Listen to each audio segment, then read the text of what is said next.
What's going on, guys? My name's the Oatrix and welcome to my Callisto guide. Callisto is a wilderness boss that currently makes over 3 mil per hour with high stats. It's a group boss, you can kill it in a team and it's recommended to do so. Up to 10 people can get loot from a Callisto kill. It's a bear and it can be killed on a bear slayer task from Turael or Krystilia. He's weak to range and mage and freezing him is key to fighting him effectively. To fight Callisto, there's no actual requirements other than being a member. At minimum, you'll want at least 70 ranged or magic, and defense helps. You should have at least 43 prayer for all of the protection prayers, and stat boosting prayers are highly recommended, so 77 for both rigor and augury. Callisto's lair is located in the northeastern region of the wilderness. To get there, the fastest way with no requirements is with a wilderness crab's teleport tablet. Alternatively, an Anakal teleport takes you close by, and you can buy Anakal teleport tablets off the Grand Exchange. They do require desert treasure to be able to use them though. With 57 woodcutting, you can make a whacker canoe and run northeast to get to the cave. An alternative, if you have the elite wilderness diaries complete, you can use a wilderness sword teleport to the Fountain of Rune. Entering Callisto's lair costs 50k coins, which can be automatically deducted from the bank. Now let's talk about gear and inventory. I'll start by talking about ranged setups and then magic. For rangers, the best weapons to use are the webweaver bow, the crossbow, the boffer with crystal armor, and crossbows. Here's 2 example gear setups for ranged. On the left is a beginner low-level setup. Those boots came with Valamore, and they're called mixed hide boots. They're cheap and useful for wilderness content.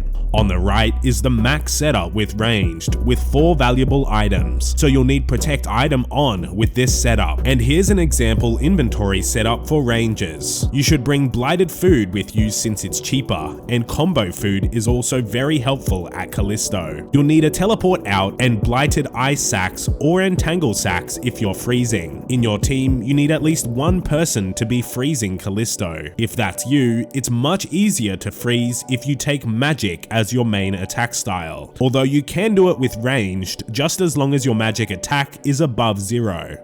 For mages, the best weapons to use are the Accursed Scepter, Thamaron Scepter, the Shadow, Sang, and Tridents are all effective against Callisto. Here are 2 gear setups for mages. On the left is the minimum setup for mage with a Warped Scepter, and on the right is the maxed setup for mage without risking too much. Those boots are Bloodbark boots, which are a cheap magic boosting option. The Occult Necklace is almost essential, and the Tormented Bracelet is also powerful.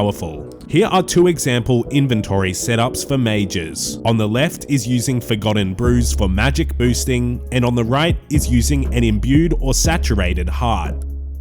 Now I'm going to show you all of Callisto's mechanics and how to avoid them. Callisto has 4 different mechanics. The first is his melee attack, which he'll do if you're in melee distance. This attacks an area and does huge damage. Protect from melee only reduces the damage by 50%, so it's strongly recommended to freeze him and range or mage. When you're out of melee distance, Callisto will use a range attack. Praying ranged reduces the damage from this attack by 100%. So for most of the fight, you will be using Protect from Ranged. Throughout the fight, Callisto launches a white projectile at a single player. You need to turn on Protect from Magic when Callisto leans back to perform this attack. Otherwise, you get knocked back and hit hard.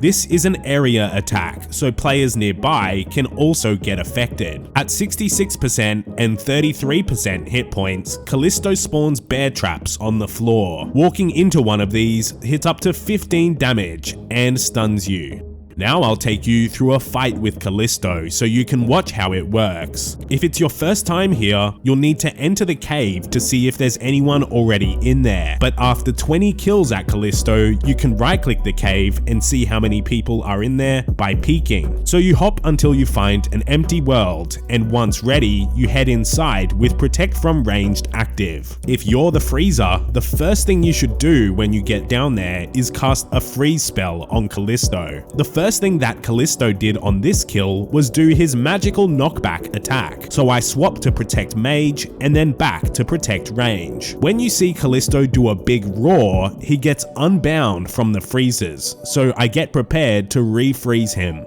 The fight continues and I move around the room to stay out of melee distance, and I eventually defeat Callisto and the loot gets dropped underneath me. Callisto gives loot to up to 10 people that participated in the battle, so even if you're not the MVP, you'll still get loot and a chance at the pet.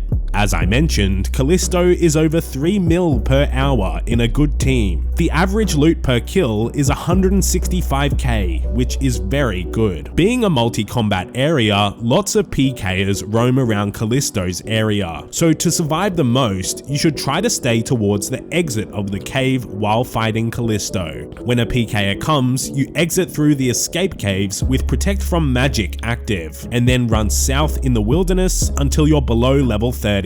Anyways, that's my complete Callisto guide for old school RuneScape. If you have any questions or comments, be sure to leave them down below. If you enjoyed this guide, leave a like and subscribe for more old school content. Thanks for watching.